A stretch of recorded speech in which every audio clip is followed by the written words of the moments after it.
Où investir pour exploser votre rentabilité? Bonjour, je suis Sébastien Naik, le marketeur français, et dans cette vidéo, comme chaque vendredi, je partage avec vous les rituels des entrepreneurs libres, c'est-à-dire des petites habitudes faciles à acquérir qui peuvent vous rendre plus heureux et plus productif. Aujourd'hui, j'aimerais vous parler d'une habitude qui peut vous permettre, en investissant les quelques centimes que vous avez de disponibles aujourd'hui pour investir en plus, de générer des dizaines, voire des centaines de milliers d'euros supplémentaires. Cette habitude, en fait, c'est une habitude d'investir dans une ressource très mal exploitée dans la plupart des entreprises. Cette ressource, ce sont vos collaborateurs.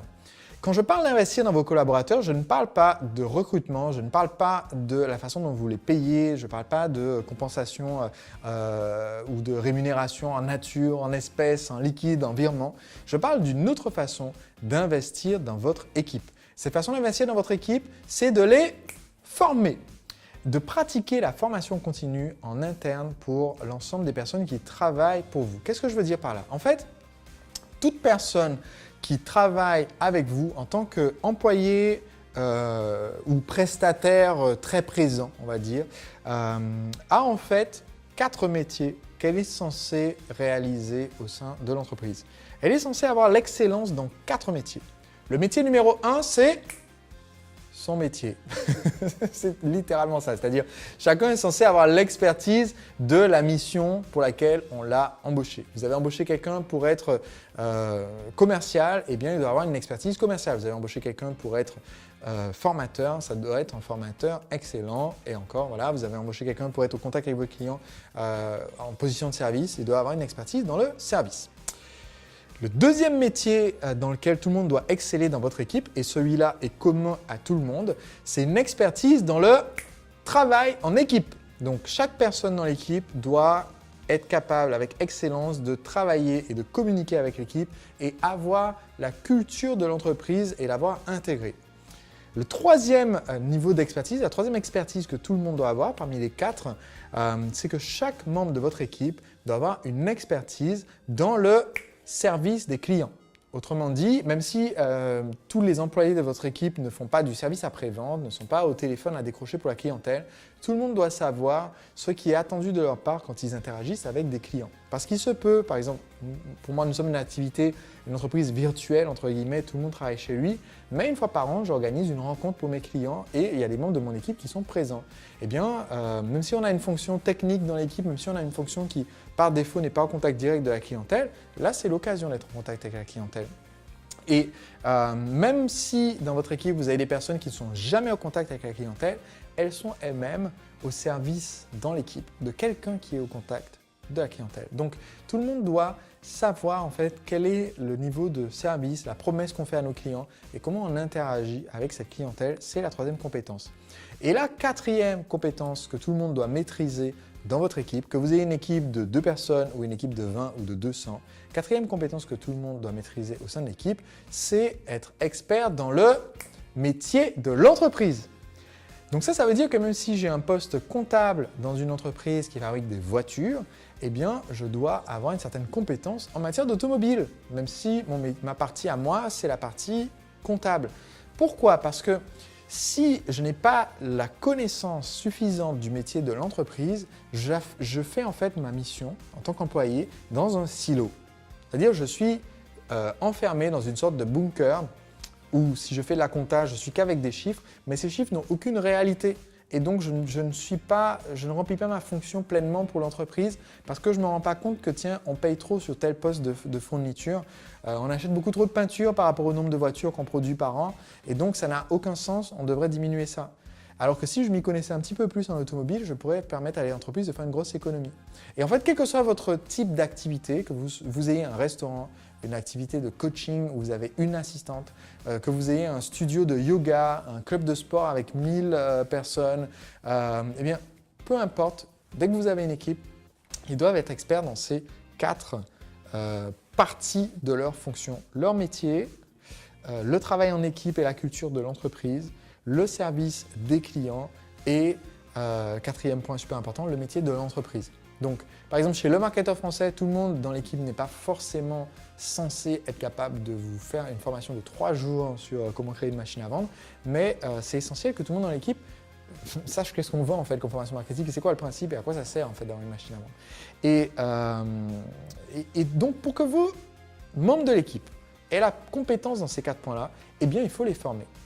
Lorsque j'ai interviewé, dans la rédaction de mon livre « Le secret des entrepreneurs libres », j'ai interviewé un grand chef français, Thierry Marx, chef étoilé, qui est un des pionniers de la cuisine moléculaire, quelqu'un avec un parcours vraiment inspirant. Si vous n'avez pas vu cette vidéo de cette interview, je vous mets la petite miniature, mais je vous mets le lien dans la description de cette vidéo, l'interview que j'ai réalisée de Thierry Marx, eh bien, dans cette vidéo, il parle de l'importance de former ses collaborateurs et il cite quelque chose qu'on lui demande souvent en fait. On lui pose souvent la question à lui en lui disant « mais Thierry, tu formes des gens pour qu'ils deviennent des très bons cuistots, pour qu'ils acquièrent plein de compétences, de gérer l'équipe, gérer la brigade, etc.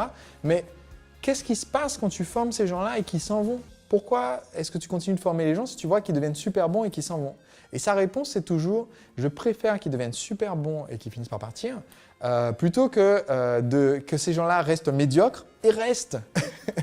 Et c'est vrai que c'est une attitude importante. Deuxième point à connaître, c'est que si vous aidez l'équipe à se développer, les personnes à se développer, eh bien, ils ont aussi moins tendance à partir. Parce que si vous aidez les personnes à travailler dans leur feu sacré, ils vont avoir tendance davantage à vouloir continuer de rester parce qu'ils se développent en fait au sein de cette équipe. Et donc, pour moi, c'est très important que vous compreniez cette importance de la formation de l'équipe en interne. Parce qu'elle peut venir de plusieurs méthodes, cette formation. Ça peut être une formation qui vient purement en interne, qui vient de vous. Par exemple, j'ai créé des modules de formation pour mon équipe, pour quand un nouveau membre rejoint l'équipe ou qu'ils comprennent le métier. Régulièrement, j'enseigne des choses à l'équipe, je partage des choses pour qu'ils comprennent mieux les tenants et les aboutissants de leur mission au sein de la mission de l'entreprise. Donc, c'est une façon de faire. Deuxième façon de faire, c'est toujours de la formation en interne, mais c'est une formation en interne entre les membres de l'équipe. Autrement dit, permettre à chacun de partager son expertise. Et ça permet donc à chacun d'entendre les gens qui viennent d'autres départements expliquer les tenants et les aboutissants de leur rôle à eux. Et enfin, troisième méthode, c'est la formation externe, c'est-à-dire que les personnes qui travaillent pour vous se forment à l'extérieur. Par exemple, Marc, mon directeur commercial, s'est formé aux États-Unis avec un formateur américain qui s'appelle Grant Cardone sur la vente, s'est formé en France avec l'Institut Dale Carnegie. On continue en fait d'investir dans la formation pour qu'il reste à la pointe sur cette technique commerciale. Par exemple, Annick, qui est mon bras droit, qui est sur le plan opérationnel, eh bien, je l'ai inscrite dans un mastermind qui a lieu aux États-Unis, qui a lieu 3 fois par an, avec une formation continue sur l'année, qui coûte plus de 10 000 € par an, et qui lui permet de rester au top de l'exécution de son métier. Et donc, le poste de formation est un des postes de dépenses les plus importants pour mon entreprise, mais c'est un des postes qui nous rapporte le plus parce qu'on a des personnes qui sont formées et qui sont à un haut niveau. Et également, on investit en achetant des livres. Vous voyez, je vous parle tout le temps, ça c'est mon livre. Mais dans les épisodes du lundi, là en fait, je regarde de ce côté de la caméra parce qu'il y a une pile de livres comme ça.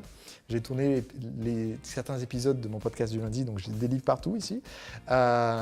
Et en fait, je lis 1 à 3 livres par semaine.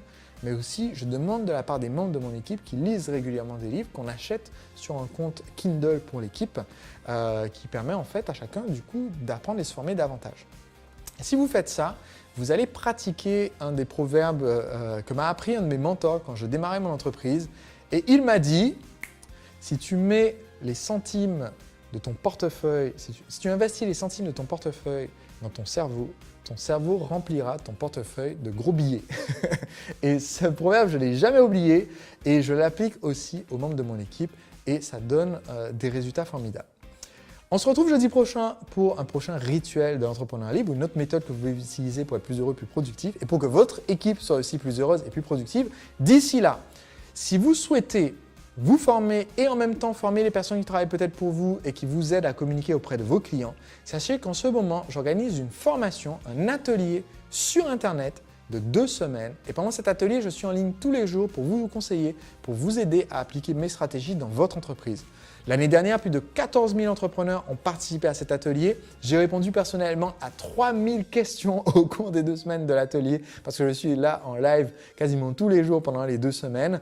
Cette année, l'atelier a déjà commencé probablement à l'heure où vous voyez cette vidéo. Donc pour vous inscrire, le lien se trouve ci-dessous et gros avantage, cet atelier est gratuit en passant par le lien ci-dessous. Donc rejoignez-moi sur cet atelier pour pouvoir intégrer mes stratégies de marketing et d'entreprise dans votre activité et à votre tour devenir un entrepreneur libre. Évidemment, si vous n'avez pas lu mon livre « Le secret des entrepreneurs libres », il est disponible sur Amazon, etc., etc.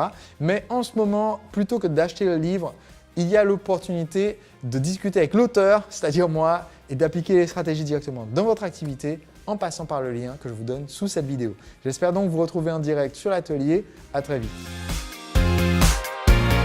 Vous avez une activité entre guillemets réelle, c'est-à-dire où tout le monde travaille ensemble dans le même bureau. Cette habitude qui peut vous aider à renforcer la relation avec votre équipe, c'est tout simplement de se